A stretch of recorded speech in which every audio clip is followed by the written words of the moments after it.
Welcome to Be.Live. Be yourself and live your purpose. I'm Rocca Cruz. Last episode, we talked about the freeze response. When your body shuts down, not because you're lazy, but because it's protecting you.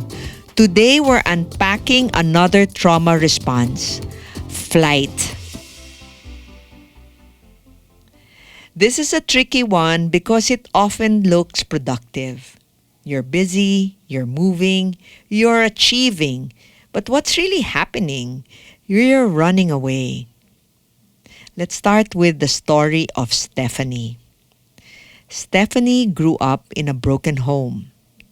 Her dad was mostly absent, and her mother was raising 4 kids on her own, carrying the full weight of bills, pressure, and pain. The mom prioritized the eldest son's education. He was taking engineering, so most of the resources went to him. Stephanie, the middle child, learned not to ask for much. She doesn't want to add more to her mom's burdens. She became the easy one, quiet, self-managing, kinda street smart. But underneath, Stephanie was sad and alone. Her mother, overwhelmed from work, would lash out at home. Stephanie hated conflict, so she coped the only way she knew how. She ran. Not with a suitcase. She ran into daydreams, into silence. She even ran to her friends, sports. She ran into her thoughts. She ran into music. She ghosted when her friends got too close. She shut the door in relationship when things got hard. She worked hard but avoided anything too personal, too emotional, too real. Then one morning, at 27 years old, Stephanie woke up feeling hollow. She felt tired of being a tumbleweed, bouncing through life with no roots, no anchor. So that day, she prayed. She whispered, "God,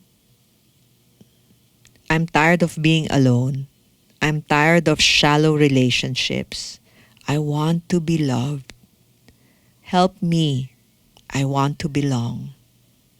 She slept. And one day, a co-worker invited her to a small Christian group. Normally, she'd say maybe and disappear. But this time, surprisingly, she said yes. That night in the group, she didn't feel judged. She felt welcomed. They prayed with her. They laughed with her. And for the first time in years, Stephanie felt peace. She felt that there is hope in her life. She felt safe. She felt seen. And she stayed the whole time in the Bible group. So what do you think happened? Well, let's sit first. Let's pause here and grab your journal and sit quietly and write down these questions. When do I tend to run emotionally? Do you run when things get hard, or when someone wants more of you?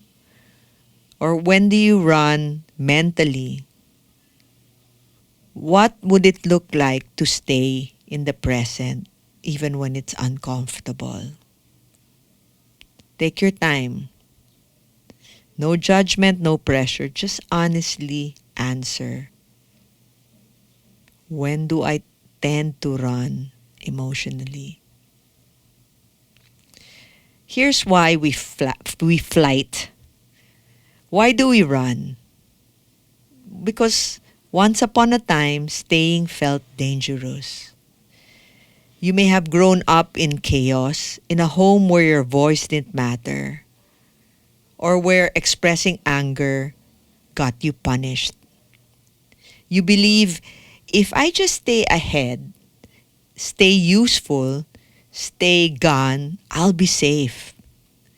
But that survival pattern, if left unchecked, becomes a prison. You start running from everything. You run away from conflict. You run away from intimacy. You run away from stillness. You run away from love, even joy. So ask yourself, do I want to run away? Do I want to love and feel love? Of course you do. So you don't conquer flight by forcing yourself to stay. You conquer it like trees, like the last two. Here's how you do it. You name it. Once you're avoiding something important because you're afraid, you name it. You say, oh no, I'm flying. I'm running away. I'm running away, and name why you're running away. Also practice staying. Stay one more minute in discomfort. Breathe through the urge to escape and let yourself be present.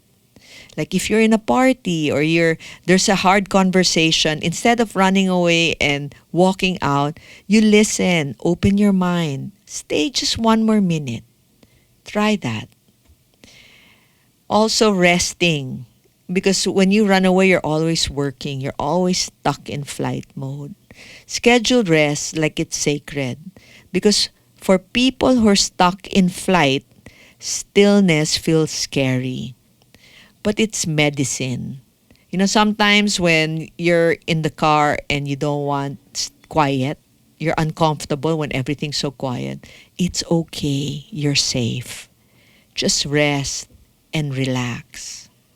And then surround yourself with people who don't need you to perform. Surround yourself with people who love you in the raw, unfiltered form. You have to choose the people you hang around with so you don't have to fly and perform. And of course, the most important, pray. Pray to God. Pray and name your fears. Pray when you feel scared, when you run away. Speak to Him, name your fears, and rest on His grace. And believe that God will keep you safe. When you're always running, you never get to land. You never commit to a dream. You never commit to the dream. And you never build what you're called to build. You know, I always believe that if you run, you'll never be rooted. You'll never bloom or grow. God gave us gifts, but we need to be present and not panic. Healing the flight response helps us to stay long enough to grow and bloom, to love, to lead, to live. So, let's practice being still by this breathing exercise. Open your hands, open your arms, and close your eyes if you like. And inhale. Slowly inhale. Hold it. And then exhale. Inhale. Hold. Exhale. Whisper to yourself, I am safe. I don't have to run. I am allowed to stay. So you're not alone. You're not broken. You're just someone who learned to run, and now you're learning to stay. Next episode, we'll dive into the final trauma response, fight, and how anger, when unhealed, can protect but also isolate us. Until then, keep breathing, keep journaling, and keep showing up for yourself. I'm Rocka Cruz, and this is Be.Live. Be yourself and live your purpose. And share this to a friend who needs to hear it, who always runs away.